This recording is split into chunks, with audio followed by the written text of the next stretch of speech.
Dear friends, I would like to welcome you to one more episode of Imagine Heritage VIDCAST. Today, I will have the pleasure to discuss with Dr. Vanesa Menéndez Montero the topic of international heritage. Dr. Vanesa Menéndez Montero is a postdoctoral researcher in international European law at the Heritage School of Berlin, where he is associated with the project Populism and the Constitutional Reconfiguration of Europe, led by Professor Johnson. She also teaches law and decolonization of cultural heritage at the Humboldt University of Berlin and international criminal law at the European University of Madrid. She provides pro bono legal aid to civil society associations and artists across Europe and has been involved in the drafting of the most recent plan on cultural rights adopted by the Spanish Ministry of Culture. She has spent research stays at the Lauterbach Center for International Law, University of Cambridge, UniDroit Rome, and the French Institute for Research in Africa, Nairobi. Her research interests include international cultural heritage law, human rights, international criminal law, and decolonial studies. Vanesa, welcome to Imagine Heritage VIDCAST series, and it's a pleasure to be for one more time together to discuss about international law heritage. And to be honest, I would like firstly to begin with what was the first reason that actually attracted you to this intersection between law and heritage? Well, thank you. Thank you, Imagine Heritage, for inviting me and taking me into account. And what drove me to delve deeper into this, it was at first like personal fascination for the arts. I've been exposed to the arts since a very early age, then in the high school. And at some point, I told my parents I want to study art history, but they kind of thought that it was not my thing. And they said, no, if you want to travel around, why don't you just study law and political science and become a diplomat? But of course, it didn't work for me. But I still push it. And when I was studying international law, I realized that there was a way to combine law and culture or cultural heritage. And it was actually on the last year of my law school that I had a case that I had to defend. And it was an indigenous peoples who had a sacred object that it was stolen by some people and was now under the jurisdiction of another state. So how, as the state where the indigenous people were based, how could I argue for the restitution of such an object? And there I realized, okay, I can actually do something from the law perspective that interacts with the arts. But I have to say, what I really, really like now of being here is that I see law and the arts as different things, but they are like means to express, to communicate to the people, right? But law comes from the top and arts come from the bottom. Sometimes they collide and sometimes they, of course, complement each other. And these relationships are the ones that I'm more interested about. Super. And I think especially today, unfortunately, we have many reasons to reflect more about this necessity to use international law for the heritage and the cultural wealth generally. So I would like to ask you about, from your experience, how important is it today, especially for regions that are under armed conflicts, like Ukraine, Palestine, Syria, or other parts of our planet, to have an organized scientific approach about this kind of protection according to the law. And of course, we can speak about cases that maybe I'm sure that you have already studied and experienced very well. So I think there are like kind of two parts to approach this, right? Like the first one is why people destroy cultural heritage in wartime or, when there is a conflict. And here this is personal categorization of it, but as I see it, the destruction of cultural heritage is also a message.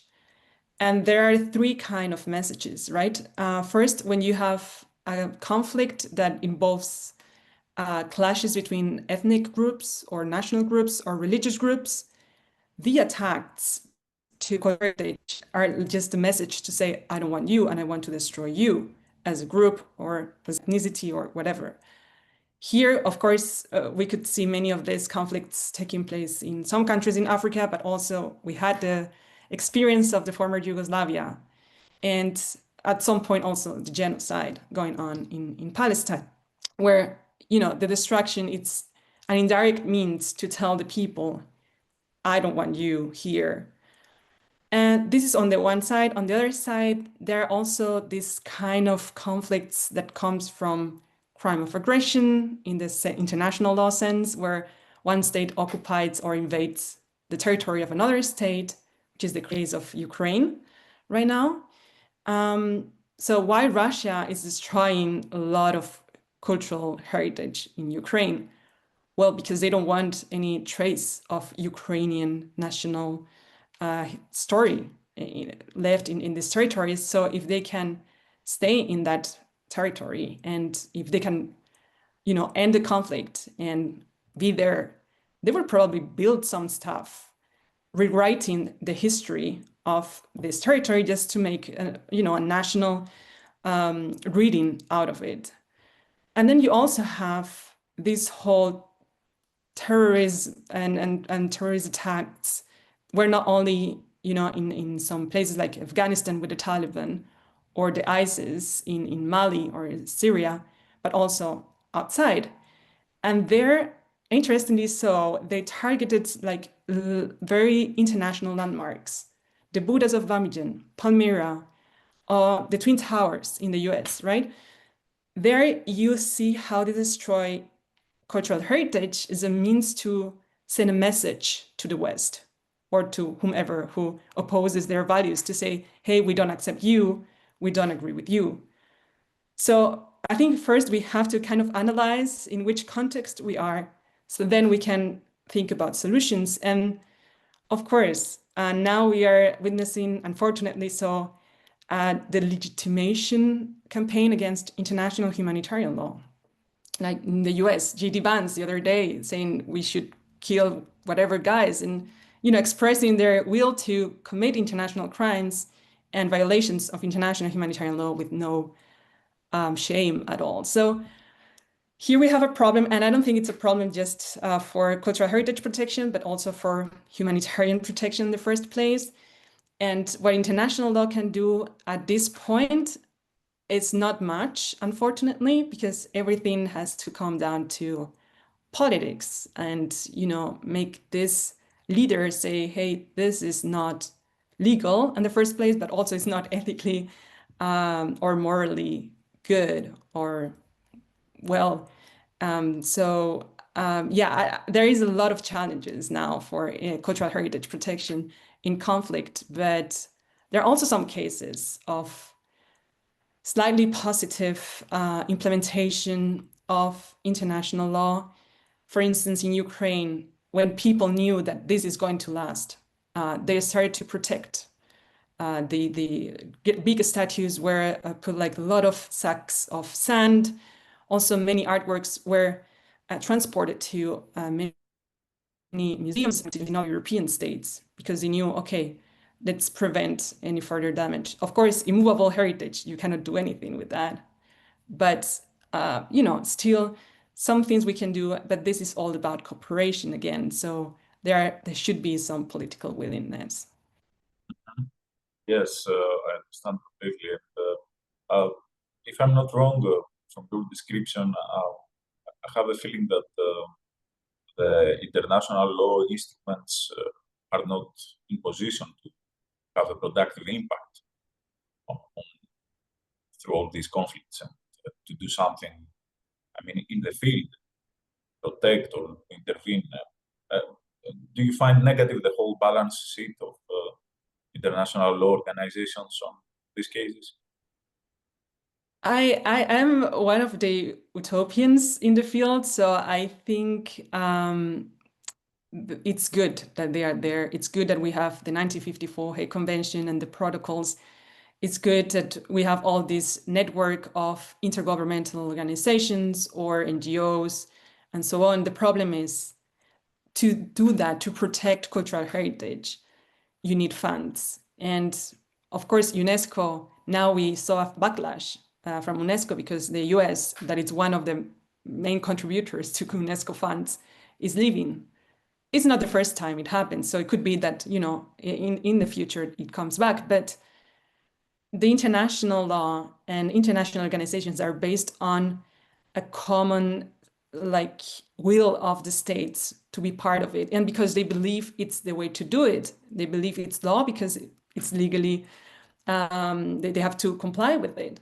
So, but now we see these little crashes, and this is very concerning. Still, I think, we're still 193 states that potentially can come together and, I don't know if restore or repair or reimagine even international law.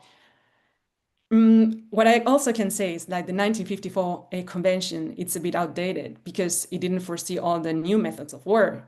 But this is something, that should be an ongoing process of, okay, what are the new developments, technology developments and so on, and how we can face them. But for that, we need most of the states to be willing to review all of this on an ongoing basis.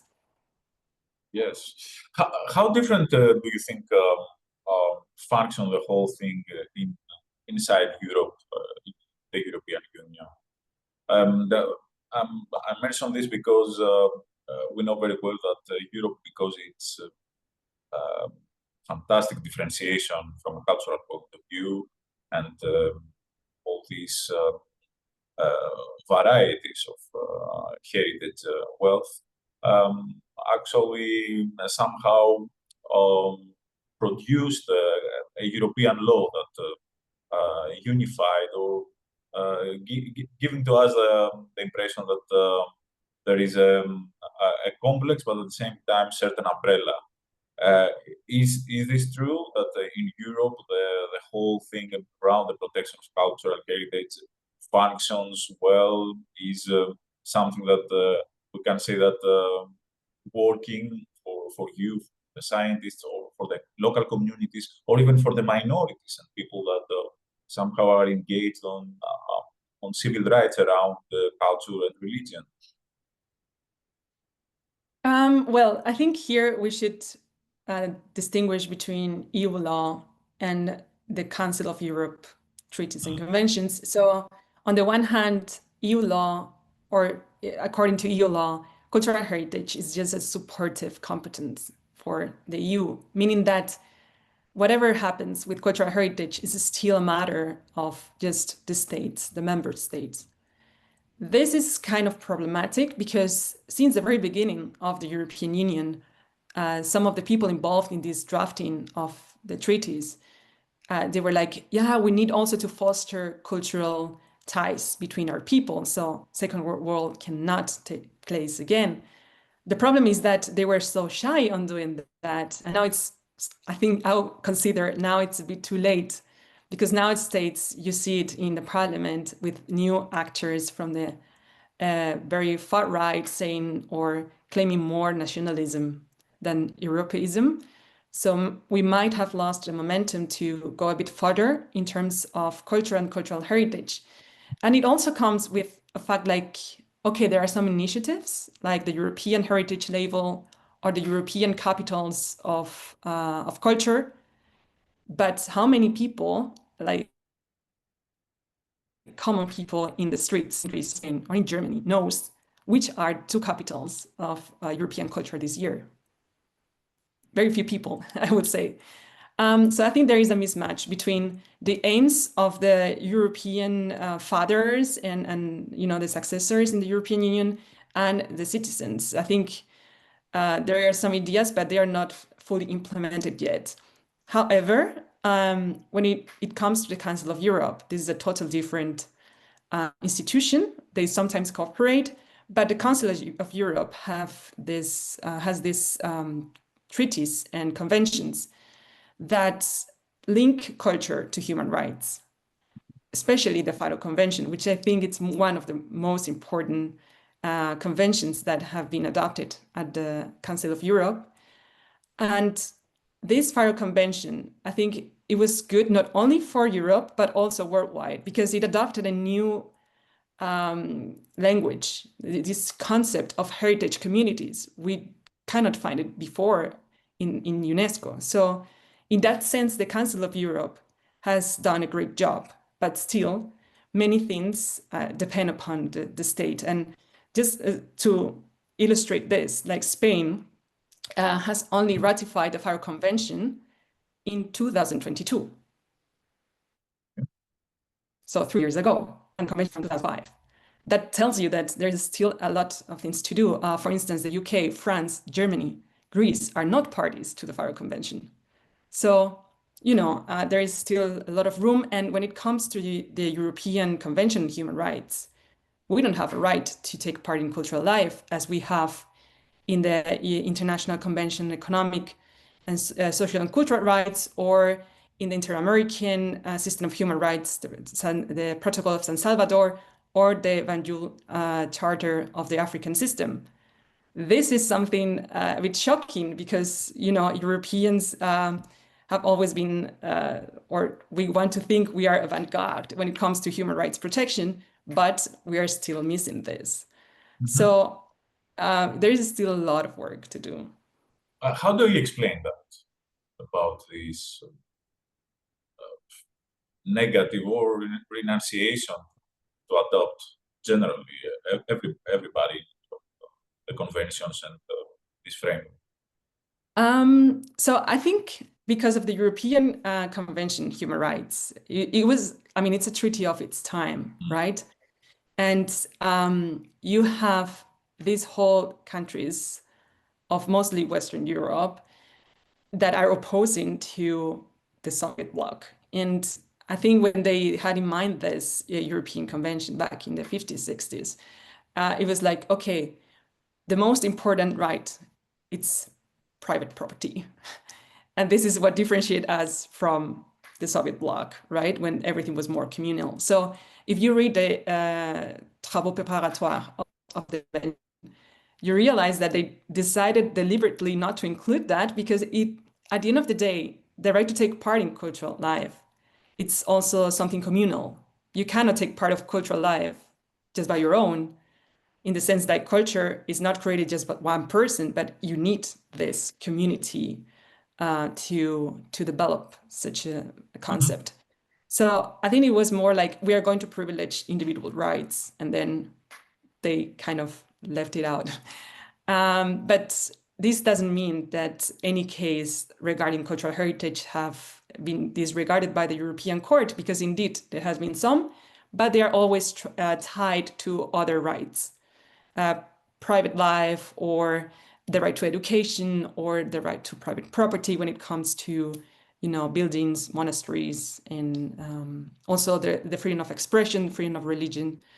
So it's not that it was left out, yes, but still there can be some strategies to kind of litigate the protection of cultural heritage as long as we see other links. But also because of that, the Council of Europe has these other conventions and has these conventions about the rights of minorities, have the convention, the FARO Convention, and then specific conventions for different types of heritage, right? I think overall, this is possible, but of course, I don't think it's a perfect system.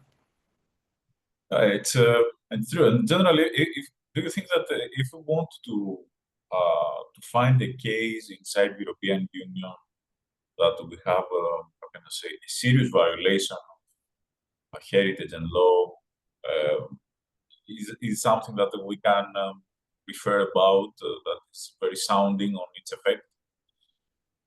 I think right now, and this Artistic Freedom Initiative, it's a non-governmental organization who they are doing reports on the freedom of arts in different countries. Really? So they just released one about Slovakia, but they had another one very, very thorough about Hungary. And Hungary now, of course, also within the European Union law, some people are kind of trying to stop them from censorship, for instance, when it comes to books. They had this ban about having books that depict some sort of loose LGBTQ plus relation from places nearby kids. And this whole thing of, anti-LGBTQ plus laws have been confronted in the European Union as a matter of a value. It's like these countries going against our values. Not specifically in cultural heritage, but this is, one of the consequences of this anti-LGBTQ plus laws. So I think mostly this, but if one looks into their own country, you will also see that there is some sort of censorship here and there, depending on who it's governing, right? And this is very unfortunate, but this is something that we also have to kind of fight back in our own countries. We cannot, send everything to Europe because they are incapable of handling everything. But as long as it's not that systematic as it could be in Slovakia or in Hungary, we should be able to address the question in our national courts. Yeah. Okay, I will give you three words: restitution, repatriation, decolonization. And I would like to discuss about them, how much are interwoven around the heritage and law context, not only in Europe, but generally with global cases too. So, okay, this is so there is one thing. And there was this thinker, Merriman, who said that the world is divided between source nations and reception nations, where source nations are those who had a lot of cultural heritage, cultural objects, and all these nations that just took them and displayed them in the museums. I don't think it's like that entirely. I think it's a very humanistic way of seeing things, but it has a point. And now we see how many of the so-called source nations, which come from the global south because they were former colonies, are kind of saying, okay, I want this back. First, because as it is in an institution in the north, I don't have access to that. And this is part of my history, right? But what does the Western institutions say? Okay, we don't want to set a precedent and giving away all the objects that we have displayed in their museums. Could be that the museums get empty, or it could be that our research is somehow paralyzed, or it's something like a chain is missing. So here we have it's very complex of a topic. I think what stops most of the nations in that were former empires back in the days is that to open the door to see what happened and acknowledge that it was an injustice. I mean, this is just you looking at yourself in the mirror and say, I did something very bad and I have to acknowledge it and I have to say sorry. And this is not easy for oneself, not easy for a nation. And when there are many generations after, I think we kind of lost a sense of blame, or we kind of forget what we did. When I think when it comes to the former colonies, the pain it's inherited throughout the generations. I think it's very lively still, and there is a mismatch, right? So yeah, what the Western institutions are saying is, well, there is a statute of limitations, and this is a very positivistic way of looking at it. If we take the text of the law, of course, there is no international convention that makes states to restitute anything. If so, this sort of obligation will come with one of the UNESCO conventions on illicit trafficking, but it is not retroactive, meaning that if the state ratified this in 1977. Whatever happened before cannot be blamed, or not. You cannot claim it on this state. So of course, I mean, the colonization took place before, meaning that under international law, these peoples have no means to tell the state, hey, give it back. So they claim more like, well, let's talk about intertemporality of law, and let's talk about what is inherently just or unjust, fair or unfair. And the fact that you came here and you took our things and now they are there is not fair. So I think that's more or less the debate. And I think the fact that, we have seen some restitutions taking place. Like, I think 1 week ago was just France handing back a school from a king to Madagascar. And the fact that all these restitution ceremonies are celebrated in such a ritual way, this means that it's extraordinary, that it's not something that happens normally.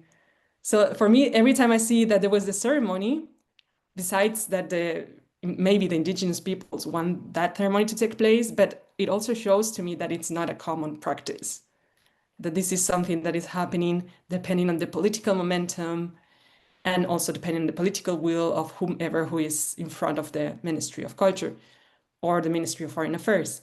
So there is still, again, a lot of work to do on that. I don't know what is the solution, but I think I would empower civil society associations to, fight for this.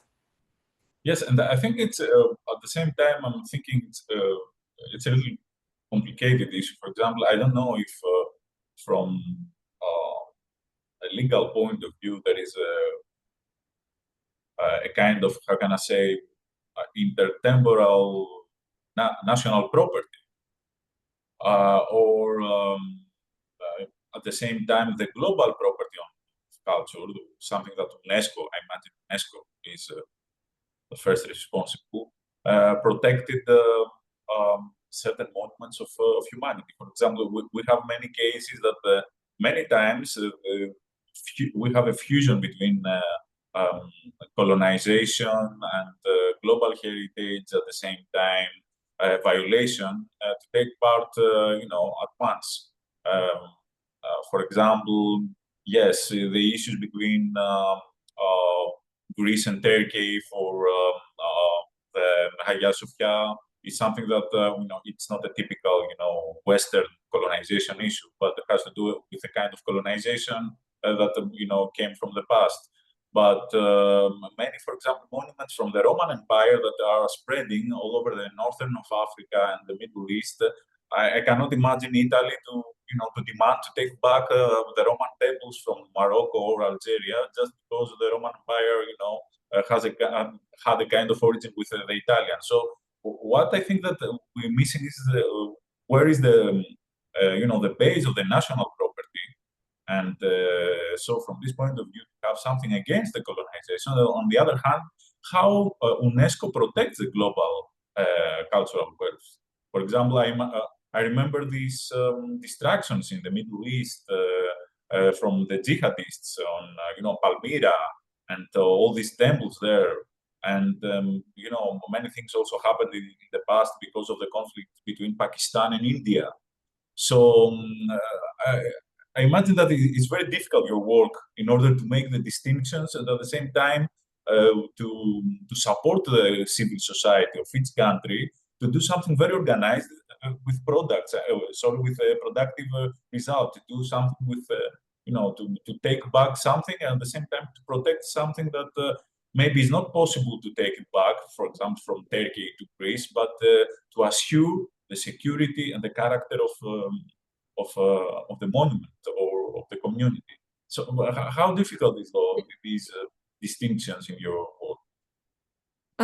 So yeah, first I would like to say, like, if we let's hypothetically think, if we set a rule about restitution of cultural objects to former colonies, we can do it in the context of decolonization because there are already some international law figures or laws that are only applicable to this situation. So that will not be strange, right? Like the right to self-determination, it has been granted and recognized for former colonies, but not for succession states like, I don't know, Catalonia or Kosovo. Just say, no, this is something that has to do with colonial times. So to make exception for, restitution to former colonies, I don't think it's crazy.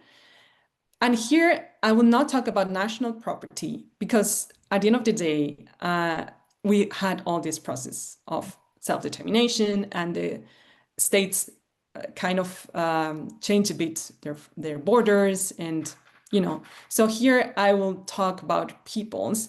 And of course, there is this practical complexity when it comes to restitution. It's like, okay, who is the owner of this? For instance, a crown, this Magdala crown at the Victoria and Albert Museum, does it belong to Ethiopia? Does it belong to nowadays what used to be the Magdala? Or it belongs to just whomever who is alive, that it's a relative of the former king. So this is something that it's very, I would say you have to see it on a case-by-case basis. You cannot make a general law on that, right?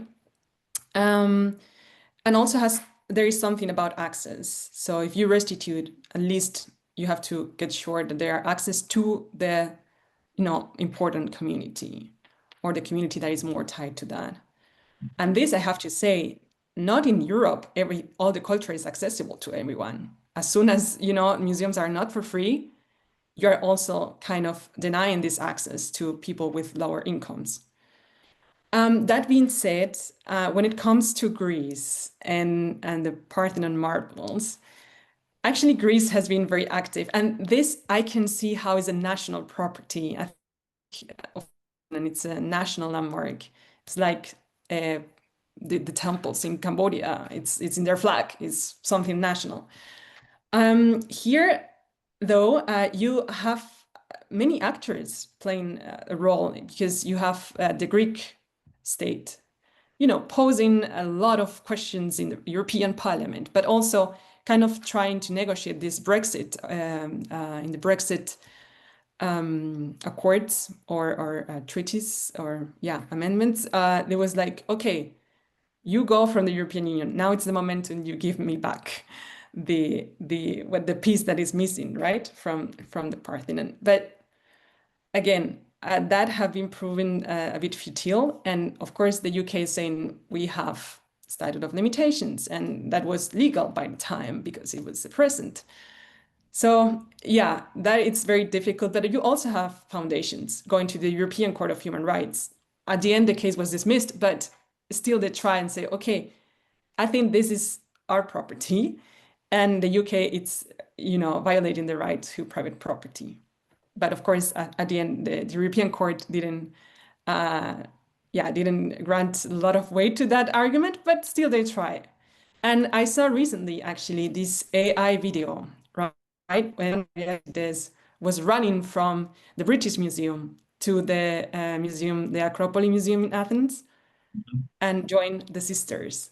Yes. That's a very powerful video. And I felt like that's great that they're also involving, maybe not an artist is behind that, but a creative mind who is also like doing that in social media. I think that helps a lot also to send a message to the people. Yeah, it's true. And you're absolutely right. It has to do at the same time with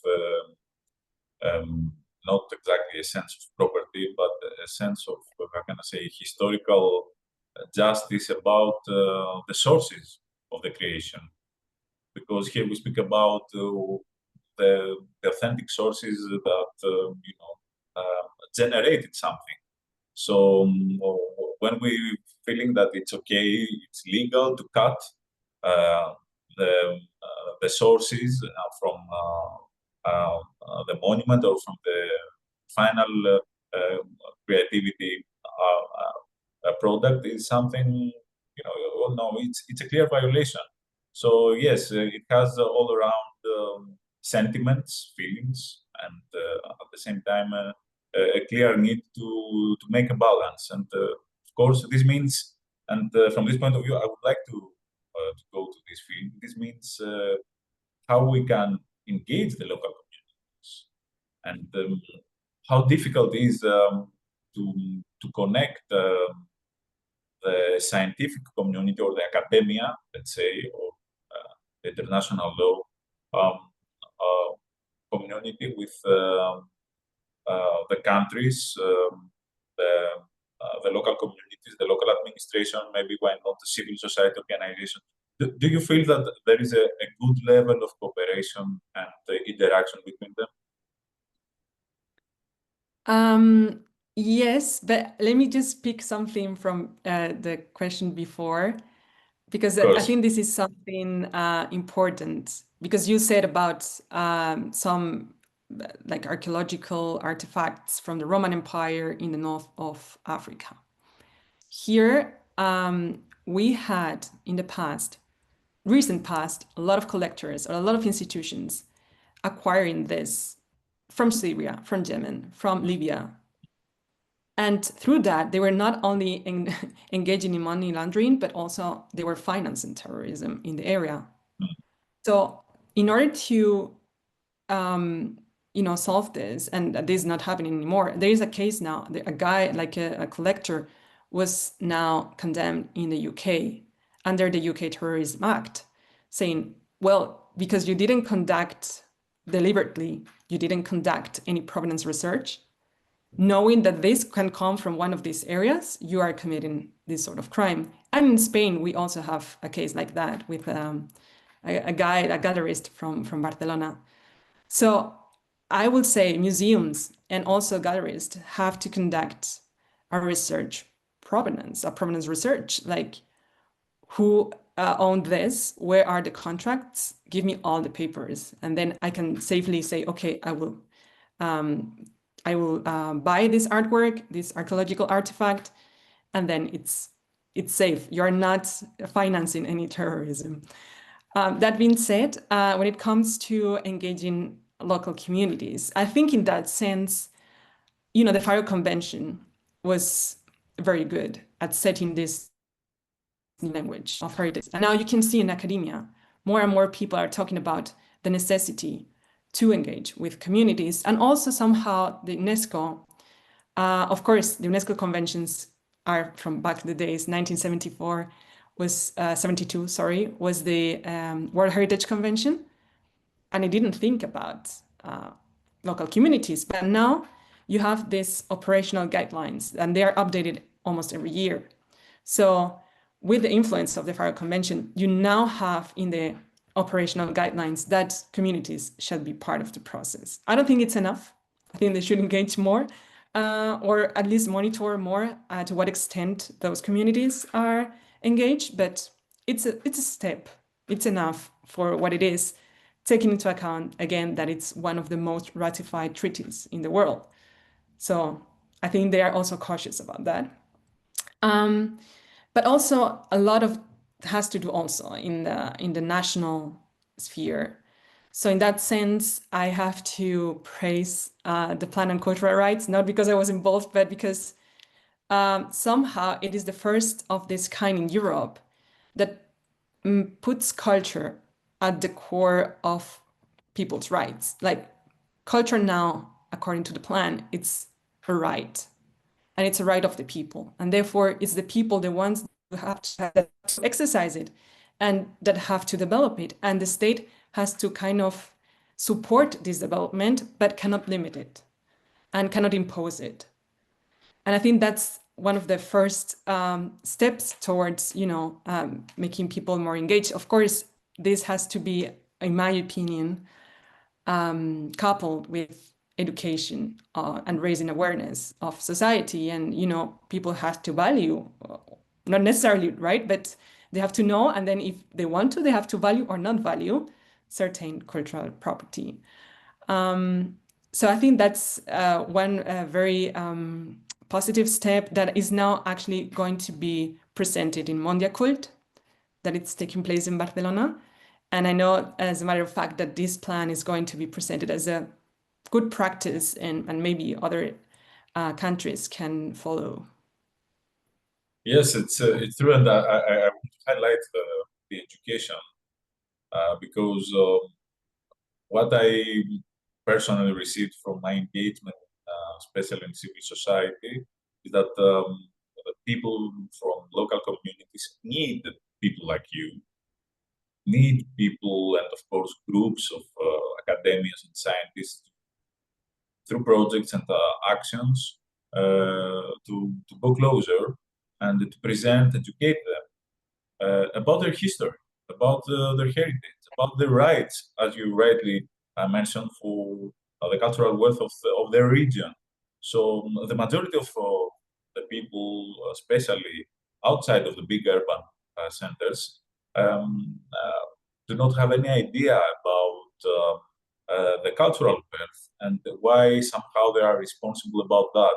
And I think that yes, there is a huge gap, and at the same time a challenge to do more things. Scientists and civil society together with the local communities for educate, of course, both sides, and at the same time create positive results. Because I don't know, I want your opinion about that. I know, for example, what happened in regions that are under protection of UNESCO, but what's going on to all these regions that they do not have the official protection of UNESCO, but they have huge historical, cultural heritage, and at the same time, green heritage, climate heritage wealth. How, are you protected from hypertourism, from, all these nonsense investments that destroy everything? We need an alliance. What do you think about that, especially for those areas? And I think because, I over and over go through the International Covenant on Economic, Social, and Cultural Rights and the general comments of the committee. And I'm like, well, we have a right to have our cultural heritage protected, but people don't know it. And here it's where I say, okay, why don't we collaborate with artists? Because artists are the ones who speak the truth, right? Artists are the ones that can expose their governments and are also the ones that can educate, and they can also heal about, like, after a conflict has taken place. So I think the role of artists, we are totally underplaying it. And of course, I mean, artists as academics, we all need funds, we need stability, we need material conditions to, further our research and collaborate and so on and so forth. So I really will wish that at some point UNESCO or the UN or the European Union think about artists as an active actor in their cultural policies, or even more like human rights policies, right? And this is what it's called artivism. Why not engaging with artists? That through their arts, they are kind of reaching like the most people. And now, of course, we have in Europe, not our new generations, like their first medium to get information is social media. And you have a bunch of bureaucrats that do a lot of things, but they do not manage social media and they don't manage digital space. Why don't you rely on, artists or on professionals that do that for you? So I get it. There are funds, and right now the priority seems to be shift towards military. But I think somehow we should make this network of collaboration between thinkers, academic, lawyers, but also artists, people doing theater, music, everything. And at the end of the day, I think culture is something that bonds us and also it transport you somewhere else. And if we need something now, I think it's precisely that. And we need to come back together and remember what do we want and why we're doing this right now and why we don't like what we see. in the news every day. So I really wish institutions will call on more artists, and I wish myself to collaborate more with artists. Yeah, yeah, it's something that we really needed, and what you said about their radicality and their spirit to go straight to the core of the issues, to express the truth. It's something that it's at the same time it's very scientific and we really need it. You said something about funding. Uh, let's be straight and speak frankly about this problem. How much important is for the progress of your research have a permanent funding policy, and how feasible is today, especially in Europe, to gain permanent funding sources in order to develop and, of course, at the same time to connect your research with the society and the real cases in the field of the conflicts and of the problems. So it's not very easy. I think it has never been in academia, so I don't think it's special. I think right now public funds are being cut very heavily. But as I say, because I think right now the priorities are not here, are somewhere else, unfortunately. And I think the drawback is that it involves a lot of paperwork and kind of bureaucratic knowledge to know where to look, when to apply, all this bureaucratic language, all this pile of papers that you have to do for just 1,000 euro, which what it is, like it's nothing, right? And I think that it's a bit even more difficult when you are not in your home country, as it in my case. Here in Germany, for me, I have this language barrier. You might think like, well, it's a European, within the European Union, it should be easier. Well, it's not. And yeah, I think it depends. And sometimes if you want to be an independent researcher, it's even more difficult because at the end of the day, you have an institution that is funding you. And you sometimes you don't have all the freedom you would like to because you are not the one who rules there. It's the fund. So there are different things, but what I found is like, for instance, artists or fellow academics, they're always very open to collaborate on a voluntary basis.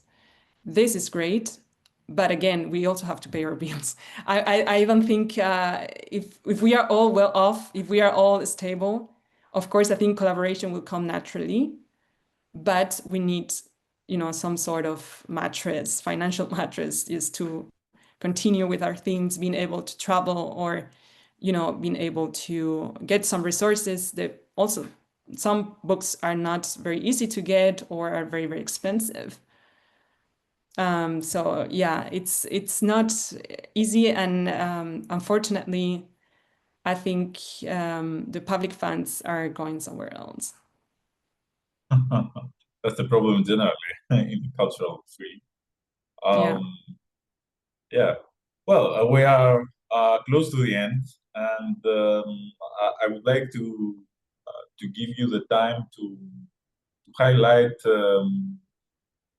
what you really want or expect, or you really think that is the most important for the future of this field of international heritage with other practitioners or your co-partners and experts. Um, how do you discuss about the future, or how do you want to imagine the progress of your work? Okay, as I said, the general picture right now, it's not very good, not very promising. And this is general, not just for international cultural heritage law, it's for all international law.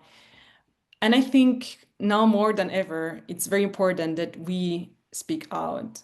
We cannot, be afraid of saying this is wrong, this is a violation of human rights. I know that it can be very tricky, that again, because of the funds, or, because you are afraid of being deported, which is also happening in the US, that you don't want to engage in certain difficult conversations.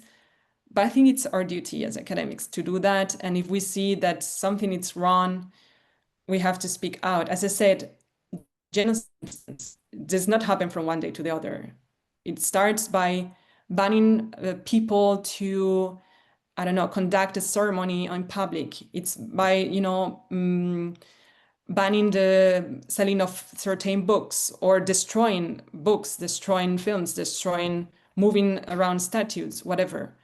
These things, if we kind of spot them and we speak out, I mean, we can maybe prevent something bigger to take place. So I think that's at least what we can do by now. I don't know. Let's see how everything evolves in the next electoral terms in Europe. I must admit, it's not, again, very promising when it's coming, at least in that, at least we have this basis. We are trying to tell people, hey, you have a right, you have cultural rights, you have cultural heritage, and somehow you also have to be responsible for that. We cannot have all the freedom without responsibilities. And if you really value something, just protect it and make others protect it as well. And I hope that with that, we also are more open-minded to other cultures. I think, to read, to watch movies, to go to museums opens your mind and makes you realize that you are not just one thing. You are not just Spanish. You're not just white, but you are many things. And you have to embrace them, to also embrace the others, embrace the migrants that are coming and that have to be with us because the situation is not good in their place of origin. Let's try to make it all everything nicer for the sake of a good, habitation, a good living together. Oh, thanks for this beautiful call for cultural democracy. And I would like to thank you. You. It's always nice to discuss together, cooperate together. And I really wish people like you to stay daring and at the same time never abandon any hope for what they really want to contribute back to the community. So thanks again. Thank you. I also congratulate Imagine Heritage for these initiatives. Welcome.